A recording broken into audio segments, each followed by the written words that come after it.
warahmatullahi wabarakatuh. Di sini kami dari kelompok 8 yang beranggotakan saya Vanessa Elvandari dengan NIM 192. Saya Fadila Kaisi Fajrin dengan NIM 196. Saya Khairunisa dengan NIM 214. Saya dengan Tiara Dewa Puspita dengan NIM 215. Saya Raka Pramudia dengan NIM 217. Di sini kami akan menjelaskan materi yaitu explanatory style. Disimak ya videonya sampai akhir.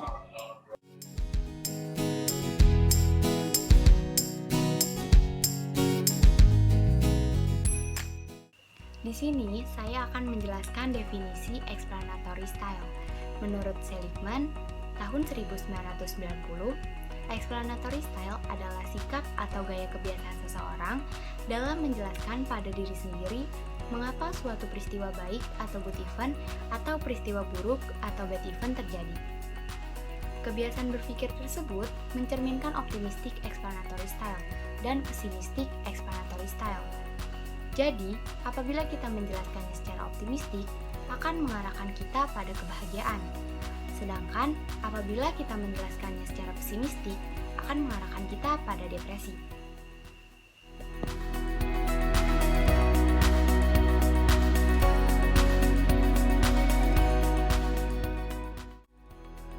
Saya akan membahas hasil riset.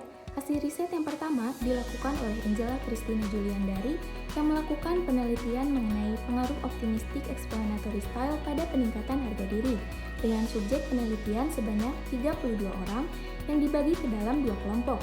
Kelompok yang pertama yaitu kelompok eksperimen, yaitu menerima perlakuan optimistic explanatory style, dan kelompok yang kedua yaitu kelompok kontrol yang tidak menerima perlakuan apapun.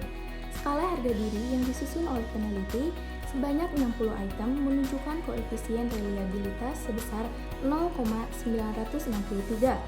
Analisis dengan uji independent sample t-test menunjukkan adanya perbedaan signifikan antara kelompok eksperimen dan kelompok kontrol dengan menunjukkan hasil probabilitas sebesar 0,012.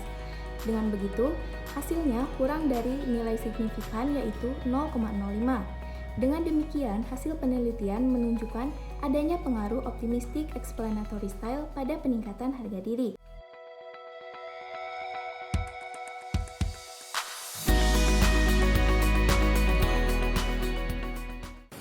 Hasil riset yang dilakukan oleh Anna Maria Amanda Putri, Siani Wati Sunarto Hidayat, dan Evelyn Sarintoha dari Universitas Kristen Maranatha yang melakukan penelitian studi deskriptif gaya explanatory pada anak penderita leukemia di yayasan, sebut saja Yayasan X Kota Bandung, dengan mengambil sampel penelitian 25 anak.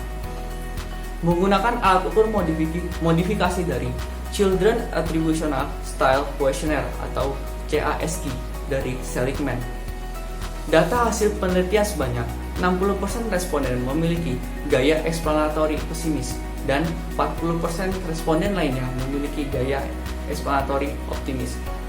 Hasil dari penelitian ini menunjukkan bahwa adanya keterkaitan antara pemahaman anak dengan orang penting seputar gaya explanatory, kritik dari orang tua atau pengurus yayasan, krisis yang dialami, serta stadium anak mengidap penyakit leukemia sesuai dengan explanatory yang dimilikinya.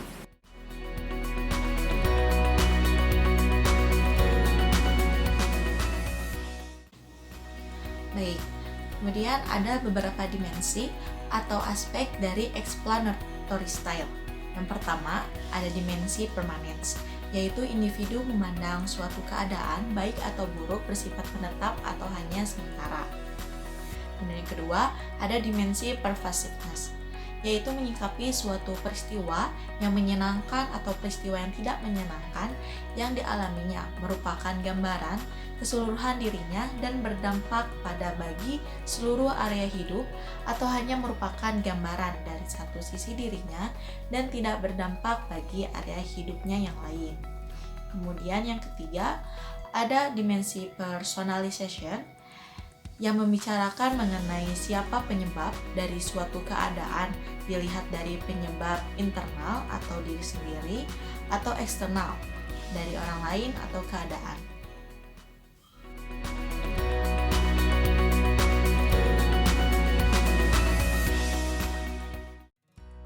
Di sini saya akan menjelaskan mengenai peran variabel explanatory style dalam masa pandemi.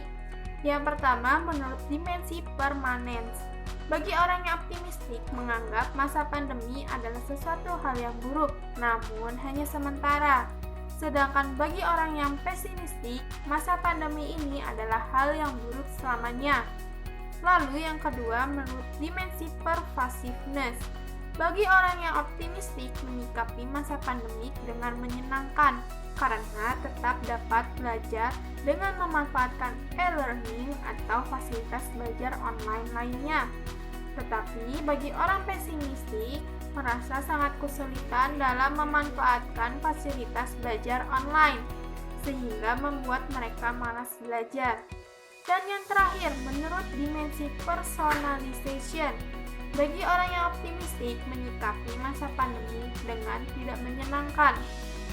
Karena baginya masa pandemi ini berlangsung lebih lama, yang disebabkan oleh faktor eksternal yang tidak mematuhi protokol kesehatan. Lalu bagi orang yang pesimistik, menanggapi keadaan ini dengan tidak menyenangkan, karena masa pandemi ini berlangsung dengan lama dan membuat dirinya tidak bisa meregulasi emosinya, sehingga merasa dirinya bosan untuk mematuhi protokol kesehatan. Nah, kurang lebih kayak gitu. Pembahasan explanatory style telah selesai dijelaskan. Semoga penjelasannya dapat dimengerti dan bermanfaat. Akhir kata kami ucapkan terima kasih dan mohon maaf apabila ada kesalahan. Wassalamualaikum warahmatullahi wabarakatuh.